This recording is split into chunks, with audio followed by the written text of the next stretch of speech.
It wasn't by design, but I just found that I do have a need or a desire to express myself and to communicate, to be close to nature, to be close to beauty. And I guess working in art allows me all of that.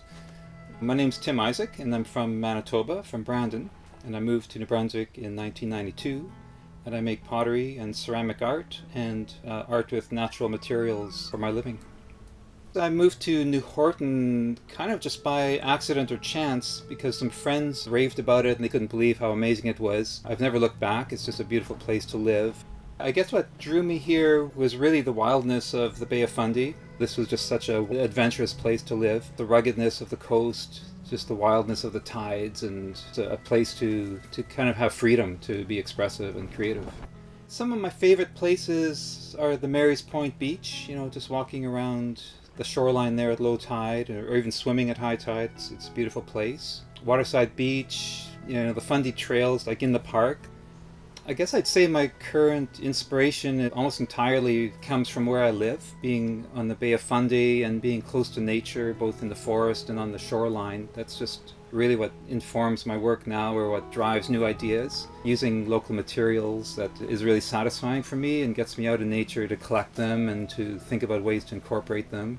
Some of the materials that I use in my work is a driftwood from the shore, seashells, fishing rope that's been washed up on shore, and beach glass and rocks and stones. Fossils I love the idea of age, and when you see a piece of work, to just get a sense of the enormity, the time scale the world is on, and we are just like a whisper, like a blip in the whole thing. And I like the work to echo that a bit, or to reflect just the scope of what the world really is, not just our little situation right now that is so important to us, but in the bigger scheme is maybe not.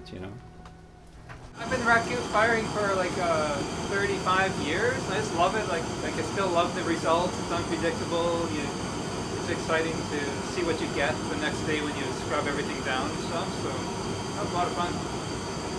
I went to University of Manitoba for a few years. I took a pottery class off campus with some potters.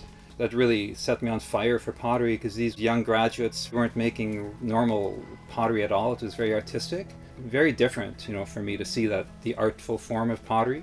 So I took classes with them and eventually got a key to the studio, and it just got out of control. Like soon I just couldn't wait to get finished with university so I could get on with pottery. Just unloaded everything into the barrel of straw, and then it sits there overnight to cool down, and also for the smoke and the atmosphere to work its magic on the pieces. Because while it's in there, it's being deprived of oxygen because of the fire that's been ignited in the straw.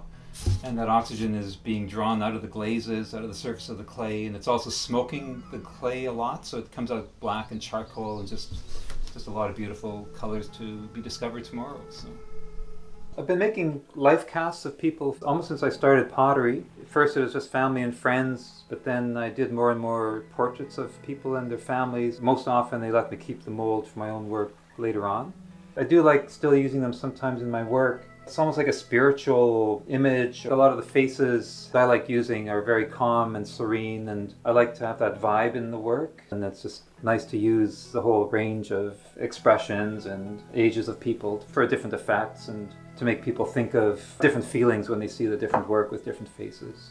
Living in New Horton, as close as I am to the Fundy National Park, and not only the park, but the businesses around the park, the stores and galleries that carry my work locally, it's great because people are already here to appreciate nature, and they appreciate the art that I use that incorporates nature or is inspired by it. So I'd say that's a good benefit of living around here.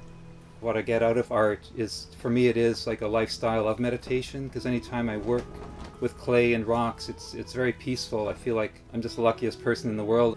It just helps to focus the mind, to relax the mind, and to be drawn into something that has an energy to it. If I can create work that helps others to see the beauty around us, I love the fact that people can see little bits of that in the work I make and remind them of just how beautiful this world is and this area. I just feel really lucky and privileged to live where I do.